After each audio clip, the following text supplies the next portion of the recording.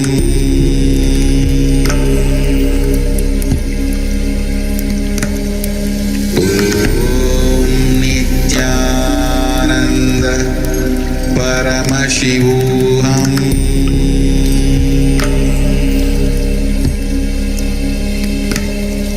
Om Nithyananda Paramashivoham.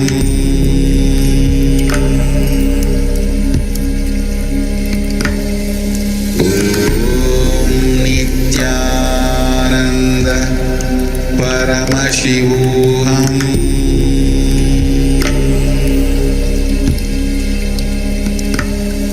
Om Nithyananda Paramashivoham.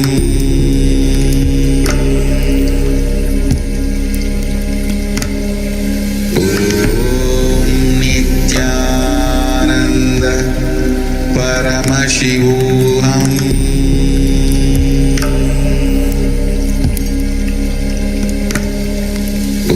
Om Nithyananda Paramashivoham.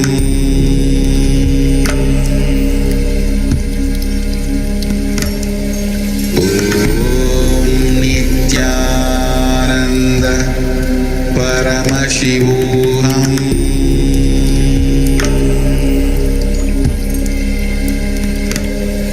Om Nithyananda Paramashivoham.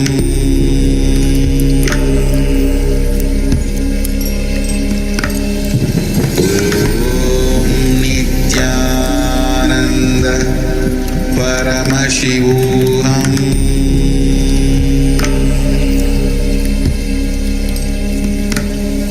Om Nithyananda Paramashivoham.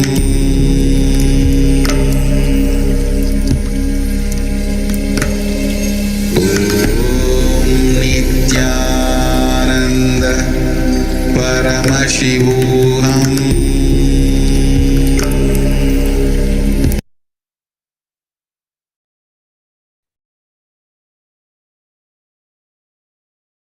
Yes.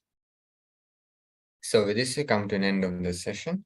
The gift from this session from the Supreme Pontiff of Hinduism for all of us is why the book Why Intensity. We can access this book by going to paramashivoham.org/gifts. So with this, we'll move to the power manifestation session.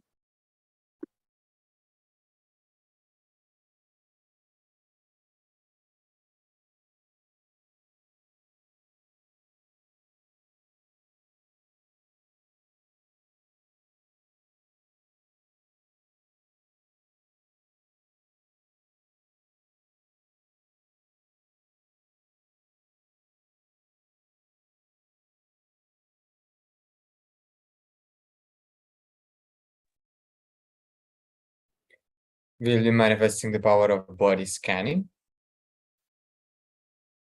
Power of body scanning forms the fundamental principle of biology. Scan yourself for your limited or stuck thought current, which is not allowing you to experience complete health. So this is very beautiful and very powerful, extremely powerful power manifestation, which we'll be doing now.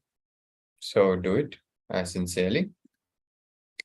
You will need a copy of Living Enlightenment, physical or digital copy you can use. Please prepare the timestamp camera, the phone with the timestamp camera, tablet, any device with a timestamp camera for this power manifestation. You can turn your video recording, make sure that the camera is facing you.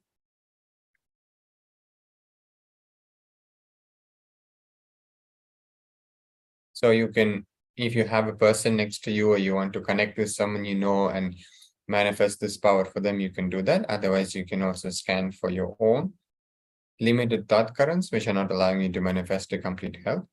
Then please pen them down. So let us start this manifestation.